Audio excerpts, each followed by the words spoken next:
الحمد لله رب العالمين والصلاة والسلام على سيدنا محمد وعلى آله وأصحابه أجمعين. اللهم صل على ذات المحمدية وغفر لنا ما يكون ما قد كان.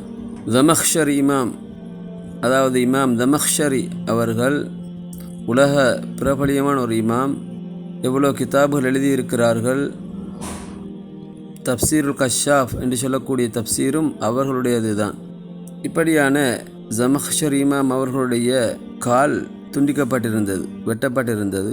இதை பற்றி அவர்களிடத்தில் கேட்கப்பட்ட பொழுது அவர்கள் சொல்கிறார்கள், எனது தாயாருடைய துவா தான் இதற்கு காரணம் என்று சொல்கிறார்கள். அவர்களுக்கு விரோதமாக கேட்கப்பட்ட ஒரு பதுவா. அதாவது அவர்கள் சம்பவத்தை சொல்லி காட்டுகிறார்கள். என்னவென்றால், நான் சிறு பிள்ளையாக இருக்கக்கூடிய நேரத்தில் ஒரு சிட்டுக்குருவியை கயிற்றினால் கட்டி அதை இழுத்தேன். அப்பொழுது அவருடைய கால் கலண்டு வந்து விட்டது. இதை பார்த்து எனது தாய்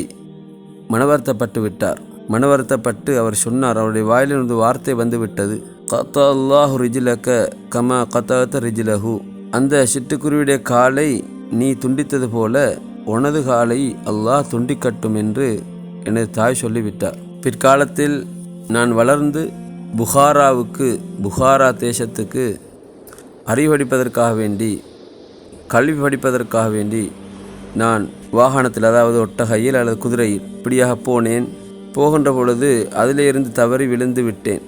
அந்த நேரத்தில் எனது கால் உடைந்து விட்டது. அப்பொழுது உடைந்த காலை குணப்படுத்த முடியாது, அதை வெட்ட வேண்டிய நிலை ஏற்பட்டு விட்டது. அப்படியே அதை வெட்டப்பட்டு எனது காலை நீக்கப்பட்டு விட்டது. இதுதான் நடந்தது என்று சம்பவத்தை சொல்லி காட்டுகிறார்கள். நாம் சிந்தித்து பார்க்க வேண்டும், பெற்றோருடைய வாயிலிருந்து வரக்கூடிய வார்த்தை எவ்வளவு பாரதூரமானது.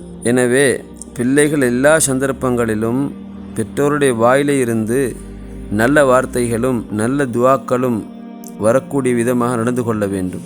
அவர்களுக்கு கீழ்ப்படி நடந்து, அவர்களுக்கு வழிபாட்டு நடந்து, அவர்களுக்கு செய்ய வேண்டிய கடமைகளை செய்து, அவர்களுடைய துவா பரக்கத்து, அவர்களுடைய நல்ல வார்த்தைகள் இவைகளை பெற்றுக்கொள்ள பிள்ளைகள் தெண்டித்து கொள்ள வேண்டுமே தவிர அவர்களுடைய கோபத்துக்கு ஆளாகக்கூடாது.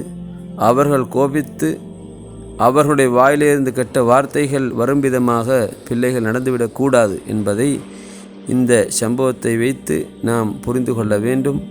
அல்லாஹ் சுப்ஹானஹு வ தஆலா நமக்கு தௌஃபீக் செய்வானாக. வஸ்ஸலாமு அலைக்கும் வரஹ்மத்துல்லாஹி தஆலா வபரகாத்துஹு.